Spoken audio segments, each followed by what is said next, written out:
I still wake up in the middle of the night hearing the sound. Not thunder, not an earthquake, a seal breaking. People think the end of the world will begin with explosions and fire. They are wrong. It begins with silence, the kind that makes every person stop breathing for a moment, because they know something has changed. I know because I was there. I saw the scroll. I watched every seal open, and I lived long enough to tell what happened. My name does not matter anymore. I was just an ordinary man. I worked as a records keeper in Jerusalem. My job was to preserve old documents. I spent my life studying ancient writings, especially the prophecies. Many laughed at me. Those things happened long ago, they would say. I hoped they were right. Then one evening, everything changed. The sky looked different. The air felt heavy. People stopped talking as if the whole city had heard something that no one could explain. That night, I dreamed of a throne, unlike anything on earth. Around it stood countless living beings and shining elders. In the hand of the one seated on the throne was a scroll. It was sealed 7 times. No one could open it. Then a lamb stepped forward. The moment he touched the scroll,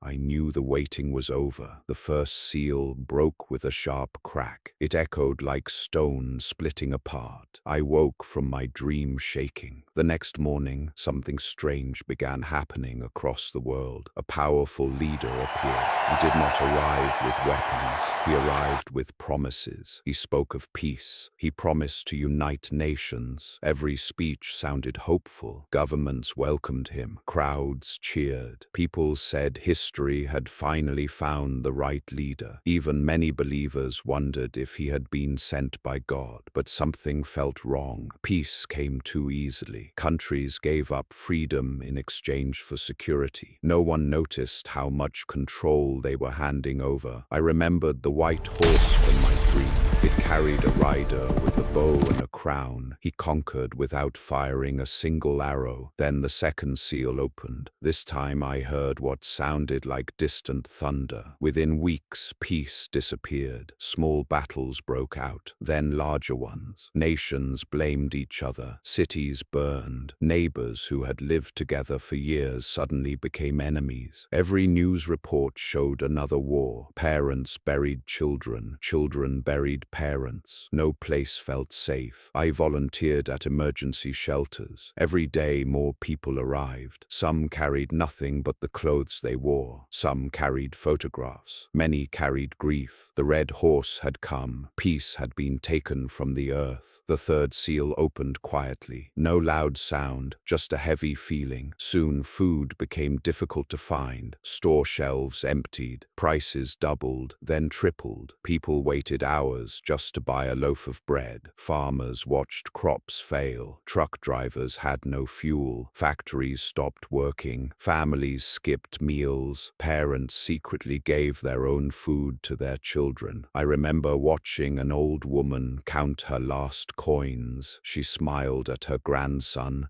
and told him she was not hungry. She lied. She simply wanted him to eat. The black horse had arrived. Food became more valuable than money. The fourth seal terrified me more than the others. The rider looked lifeless. His horse was pale. Death followed him. Disease spread quickly. Hospitals filled beyond capacity. Doctors worked until they collapsed. Funeral homes could not keep up. Wild animals wandered into abandoned towns. Many roads became empty. Some people died from sickness, others from hunger, others from violence. Every morning I wondered who would still be alive by evening. Death had become part of daily life. When the fifth seal opened, the disaster was different. There was no horse. Instead, I saw believers suffering. Many refused to deny Jesus. Because of that, they lost jobs. homes, families. Some lost their lives. I met one young woman hiding in an old basement with several other Christians. She held a worn Bible close to her chest. She smiled even though soldiers searched nearby. "If they find us," she whispered, "Jesus will still be Lord." I never forgot her courage. Many faithful people disappeared, but their faith never disappeared. In my dream, I saw them beneath God's altar. They cried for justice. God heard every word. The sixth seal opened with a force that made the ground move beneath my feet. This time it was not only in my dream. The earth truly shook. Buildings cracked, mountains trembled, roads split apart. People ran into open fields. The sun became strangely dark. The moon appeared red. Stars seemed to fall across the night sky like burning stones. Even those who never believed became afraid. Some hid underground. Some prayed for the first time. Others still refused to repent. Fear filled every nation. People finally realized these were not ordinary disasters. Something much greater was happening.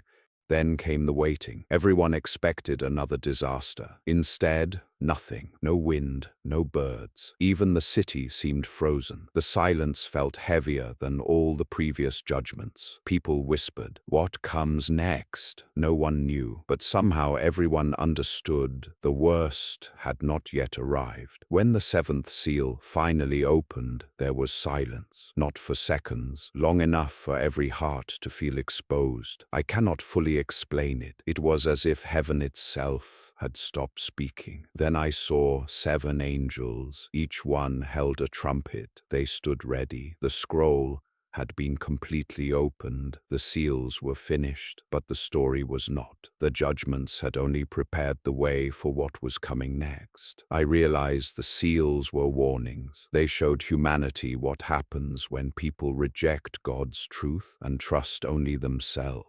Still, even after everything, God continued calling people to repent. Mercy remained available, but the time to choose was growing short. Years have passed since those days. Many people ask me the same question. What was the worst part? It was not the wars, not the hunger, not even the earthquakes. The worst part was watching people see every warning and still refuse to turn back to God. Some blamed governments, some blamed nature, some blamed each other. Very few looked upward. Yet even in those terrible days, I witnessed incredible faith. Families prayed together, strangers shared food, believers encouraged one another. Hope survived where fear expected to win. That hope came from Jesus Christ, the Lamb who alone was worthy to open the scroll. He did not open the seals because he enjoyed judgment. He opened them because justice must come before God's kingdom is fully restored. If you had asked me years ago whether the prophecies in Revelation were real, I would have answered with confidence. Now I answer with experience. I heard each seal break. I watched each warning unfold. I saw kingdoms rise. I saw nations fall. I saw fear spread across the earth. But above everything else, I saw one truth remain unchanged. The one holding history never lost control. The scroll was never in the hands of evil. It was always in the hands of God. And the Lamb who opened the 7 seals is still calling people today. While there is still time, listen to his voice.